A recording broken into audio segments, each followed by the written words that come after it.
Por eso entonces miren cómo Santiago capítulo 2 versículo 13 lo dibuja. Santiago 2:13 viene a mostrar que sí, que Dios es misericordioso y que ustedes y yo tenemos que ser misericordiosos. Ojo, y que si no tenemos misericordia, Dios tampoco tendrá misericordia con nosotros en el juicio. Pero entonces, ¿qué quiere decir? Es contradictorio. Si yo no tengo misericordia, Dios tampoco tendrá misericordia de mí en el juicio. Entonces Santiago aclara, dice, sí tendrán misericordia, pero de otra manera. Escúchenlo. Santiago 2:13. Porque juicio sin misericordia se hará con aquel que no hiciera misericordia. Listo, el día que usted se muera, tendrá un juicio sin misericordia para los que no practicaron la misericordia. ¿Y qué quiere decir? Que entonces la misericordia de Dios no es eterna, que entonces en el juicio, cuando yo me muera, ya se acabó la misericordia. No, señor. Significa que incluso el purgatorio, donde usted y yo vamos a pagar hasta el último centavo para poder ir al cielo, eso también es misericordia, aunque usted crea que no es misericordia. Escuchen, otra vez. Porque juicio sin misericordia se hará con aquel que no hiciera misericordia. En el día del juicio, si usted no practicó la misericordia, no tendrá misericordia. Pero oigan lo que viene. Y la misericordia triunfa sobre el juicio. ¿Cómo? Y la misericordia triunfa sobre el juicio. ¿Cómo? Y la misericordia triunfa sobre el juicio. ¿Qué significa y la misericordia triunfa sobre el juicio? Que a pesar de que usted tenga que pagar hasta el último centavo, sin embargo, ahí está la misericordia de Dios triunfando sobre el juicio. Porque si no triunfara la misericordia de Dios, toda persona que muriera en pecado se iría al infierno, como dicen los protestantes. Porque los protestantes no creen que la misericordia de Dios está por encima del juicio, triunfa sobre el juicio y es eterna. El protestante dice, si usted se robó una chupeta en la bodega, usted maldito al infierno por siempre, porque la misericordia de Dios se acabó. La misericordia de Dios no es eterna. Y dice Santiago, no. La misericordia de Dios triunfa sobre el juicio. Si usted se robó una chupeta, pues usted tiene que pagar hasta el último centavo de lo que costaba la chupeta. Pero no quiere decir que se vaya para el infierno, porque la misericordia de Dios va a triunfar incluso en el juicio, a pesar de que tú no hayas tenido misericordia con los demás. ¿Y qué significa traducido esto en castellano? En castellano significa 1 de Juan capítulo 5 versículo 16, que hay dos clases de pecado: el pecado que lleva a la muerte, por el cual no se puede hacer nada, y el pecado que lleva al purgatorio, por el cual usted y yo podemos rogar, y por eso rogamos por los muertos, y que Dios tendrá misericordia y le dará vida a esa persona, porque la misericordia triunfa sobre el juicio. Y como ustedes y yo sabemos que la misericordia triunfa sobre el juicio, ustedes y yo oramos por los difuntos para que la misericordia triunfe sobre el juicio. Antes de leerle, pregunto, y que me respondan los protestantes y los católicos. Pregunto, si una persona peca, ¿usted debe mandarlo para el infierno o debe orar por ellos? ¿Listo? ¿Será que los protestantes también están de acuerdo? Si una persona peca, ¿debo orar por esa persona o debo mandarlo para el infierno? Protestantes que me escuchan. Debemos orar por esa persona. O hagámoslo así, protestantes. ¿Ustedes oran por mí? Ellos dicen, sí, yo oro por usted, señor cura, para que un día se convierta, aleluya. Ok. ¿Y ustedes qué opinan? ¿Y yo no estoy directamente para el infierno? Claro que sí, señor cura. Ah, bueno, entonces ustedes están orando por mí. ¿Para qué? Para que yo me convierta. A pesar de que saben que yo soy hijo del diablo, como ellos dicen, y que voy para el infierno. Pero oran por mí. ¿Por qué? Porque estamos seguros que cuando una persona ha pecado, por muy grande que sea el pecado, y si yo no quiero que se condene, ¿qué tengo que hacer? Orar por esa persona. Ahora, ¿y si la persona es muy mala, también puedo orar por esa persona? Claro que sí. Y si es 3 veces mala, tengo que orar por esa persona con más fuerza. ¿Para qué? Para que se convierta. ¿Sí o no? Claro. En eso estamos de acuerdo los católicos y los protestantes. Mientras estamos en esta vida, usted y yo podemos orar por la persona más pecadora del mundo y estamos seguros que Dios nos escucha. ¿Sí o no? Claro, y por eso le pedimos. Pero cuando una persona ya muere, la cosa cambia. Porque esa persona que ya muere, si ha cometido un pecado que lleve a la muerte, ya ¿para qué orar por esa persona? Pero si no ha cometido pecado que lleve a la muerte, por eso oramos por los muertos, porque no sabemos con qué pecado murió, entonces Dios le dará vida. Escúchenlo. Eso significa la misericordia triunfa sobre el juicio. O sea, que en el más allá todavía Dios puede darle el perdón a la persona si usted y yo oramos por esa persona. Escúchenlo. Si alguno viere a su hermano cometer pecado que no sea de muerte. Que no sea de muerte. ¿Qué debemos hacer los creyentes? Pedirá y Dios le dará vida. Esa es la misericordia de Dios. Triunfa sobre el juicio. Usted y yo pedimos por esa persona y Dios le dará vida. ¿Y cómo sabemos que no se refiere a las personas que están vivas, sino que están muertas? Porque si está viva, usted y yo podemos orar por esa persona, por muy pecadora que sea. Y ahora dice aquí en la Biblia que si es un pecado de muerte no hay que orar. Ponga cuidado.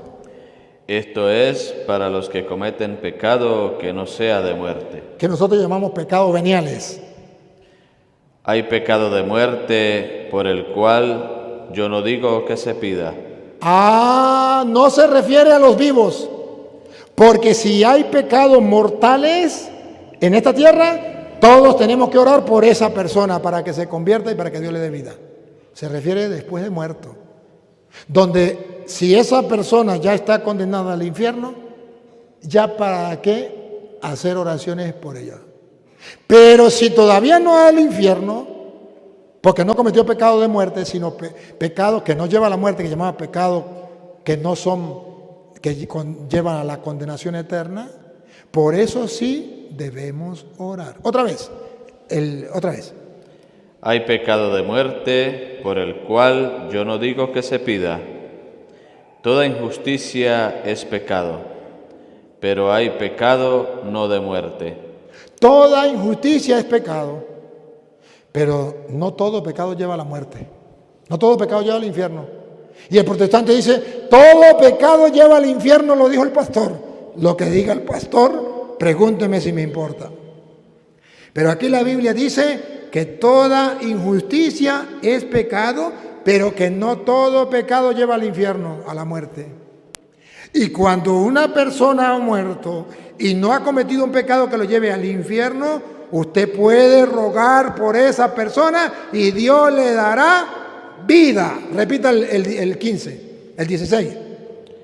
Si alguno viere a su hermano cometer pecado que no sea de muerte.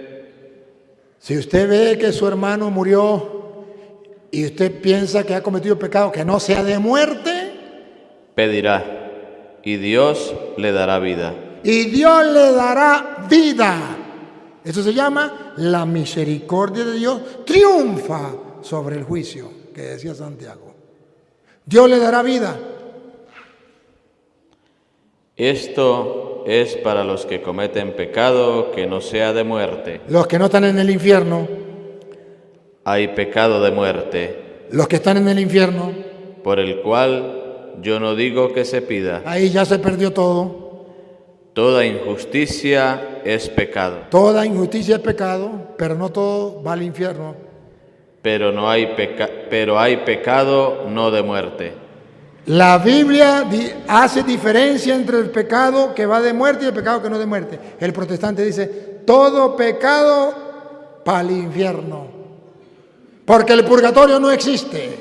Es mentira que podamos rogar para que Dios le dé vida, porque muerto el perro se acabó la sarna y ya no hay más remedio. No, papadito, no han leído la Biblia. Por eso dice el salmista, la misericordia de Dios es eterna. Y termino. Vean la misericordia de Dios, se prolonga. Ustedes vieron cómo la misericordia de Dios es eterna, porque se prolonga no solamente aquí, sino también en el más allá.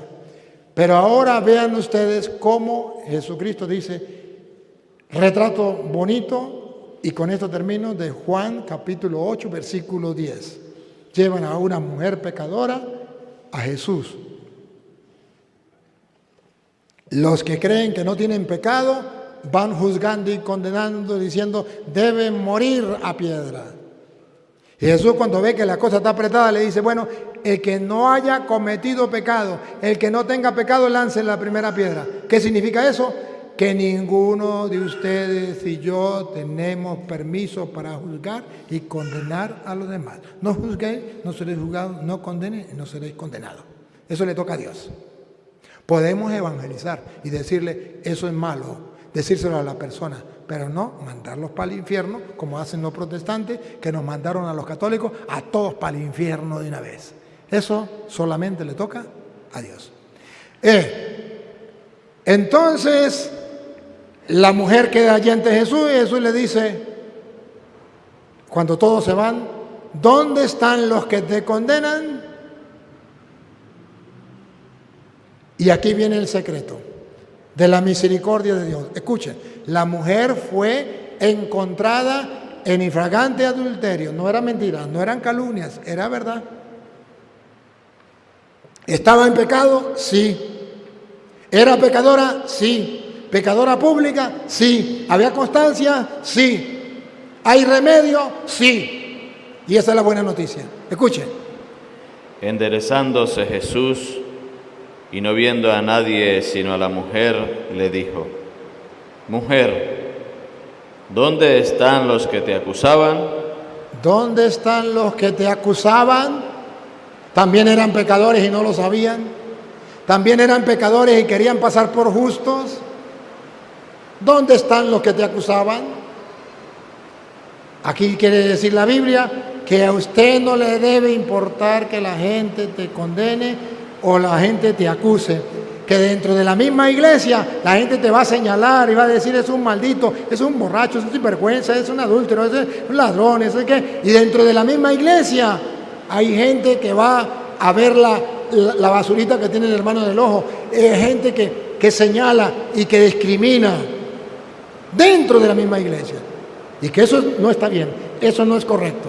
Puede ser la persona más mala, pero nosotros no tenemos permiso para juzgar y condenar a nadie. Sigue. ¿Ninguno te condenó? ¿Ninguno te condenó? ¿Qué está diciendo la Biblia? Que al final nadie va a ser condenado por lo que digan los demás. Vamos a preguntarle a la Florida qué opina de Alexander. Lo que diga la Florida de Alexander le sirve para condenarse o para salvarse. No, lo que diga en la Florida sobre Alexander debe tenerlo sin cuidado.